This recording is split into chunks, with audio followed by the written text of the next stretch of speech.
In 1954, Hall was awarded the 33rd degree of the Scottish Rite, the highest recognition in Freemasonry. However, this award was only honorary. It was just an acknowledgement of his life's work. Hall looked at it as public validation. To his admirers, it was a crowning achievement, confirming that his decades of study and writing had been acknowledged by the very fraternity he so often wrote about. But for others, this is proof enough that Hall was tied more deeply to secret orders than he ever admitted. And in his later years, as his warnings grew sharper, some began to wonder, was he speaking for the mysteries or against those who had taken them over?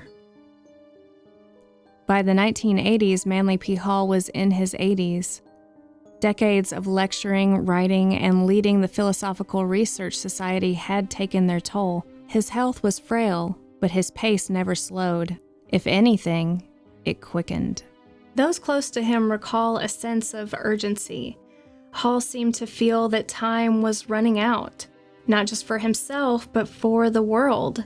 He warned of a future where sacred knowledge would be known but could be twisted, used for power rather than wisdom. In his final lectures, he returned again and again to the same themes, that seekers must guard against deception, that spirituality could be corrupted by materialism or greed, that the mysteries preserved for a millennia were at risk of being lost, or worse, inverted and weaponized. From everything I've looked at, one of the most significant details of this period was that Hall was frantically moving backwards in his research. He was obsessively sifting through his earliest works, looking for something.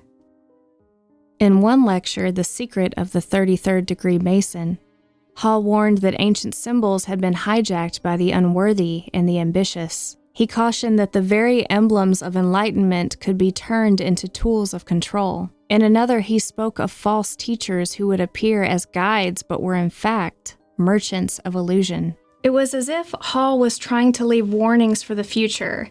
His words carried an edge of prophecy. He seemed less concerned with the past than with what was coming next. This urgency set the stage for the mysteries that would follow, because when Hall died in 1990, many believed he left behind unfinished work and questions that had no answers. Notes scattered across his desk, references in his lectures, hints of projects never completed.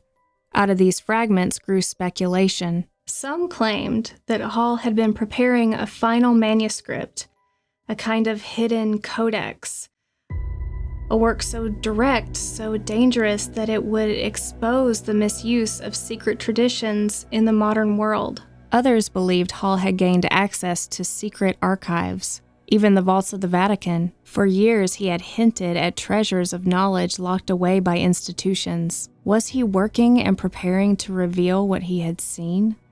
Some whispered of relics, that Hall, through Marie or other channels, had uncovered Atlantean fragments, ancient maps, even objects from civilizations lost to history. If true, these would have shaken the foundations of archaeology and religion alike.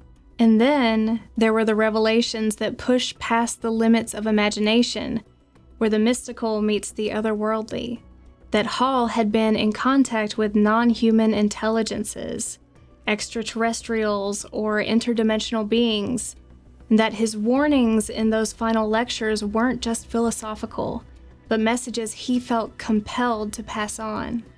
A few even insisted Hall was preparing to reveal evidence that history itself was cyclical, that Atlantis had risen and fallen, and that we were poised to repeat its fate.